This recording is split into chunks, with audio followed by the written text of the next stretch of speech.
magpapalaman na tayo ng ating butchi.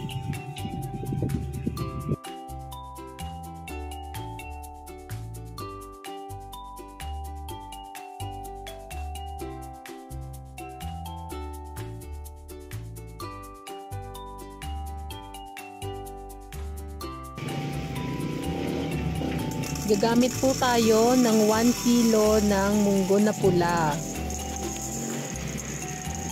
Huhugasan po natin ito. Bali yung mga umangat po na munggo, itatapon na rin natin ito. Basta yan, haluin nyo lang siya para malinis natin yung ating munggo. Yan pong mga umibabaw na munggo, ibig sabihin po niyan, hindi po yan magandang klase. Kaya okay lang po na itapon. Kung gusto nyo po ng ganitong mga video, please like and subscribe to our YouTube channel. Thank you and God bless. Gagawin lang natin ito hanggang 3 beses. Kapag malinaw na po ang tubig, maaari na natin itong ibabad ng 3 hours. Isasalang po natin ito for 1 hour sa katamtamang apoy. Ito na po ang ating pinalambot na munggo. Bali palalamigin muna natin ito. Kapag malamig na po ang munggo, gagamit po tayo ng chopper para po mamash ang ating munggo.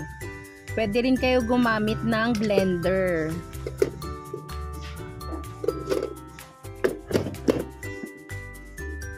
Pwede po bang maglambing? Paki-comment naman po kung saan ang inyong location para malaman ko po kung saan umaabot ang ating mga videos. Maraming salamat! Oh. Ano? Sinachop ko yung ano. Ang tawag dito munggo.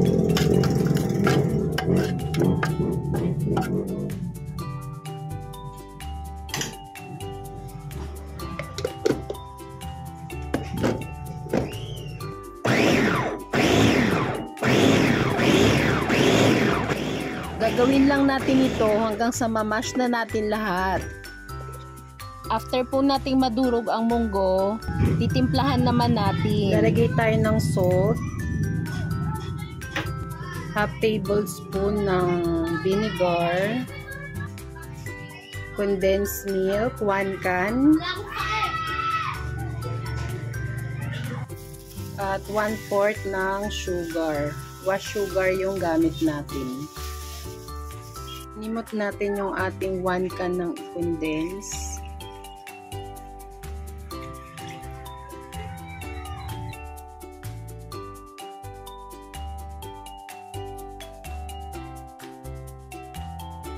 Palagyan lang natin itong hahaluin. At kapag kumulo na po, maglalagay na tayo ng 1 cup ng flour. At hahaluin natin ito hanggang sa mag-well combine na. At kapag malapot na po, maglalagay na tayo ng butter. At kapag na-well combine na po ang ating butter, maaari na nating patayin ng apoy at palamigin. At pwede na ipalaman ng ating munggo filling. Sana po ay may nakuha kayong idea sa video ito.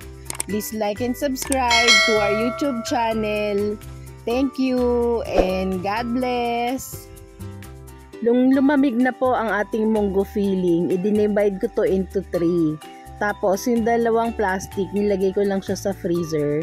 Kapag gagamitin ko na, ilalabas ko lang ito.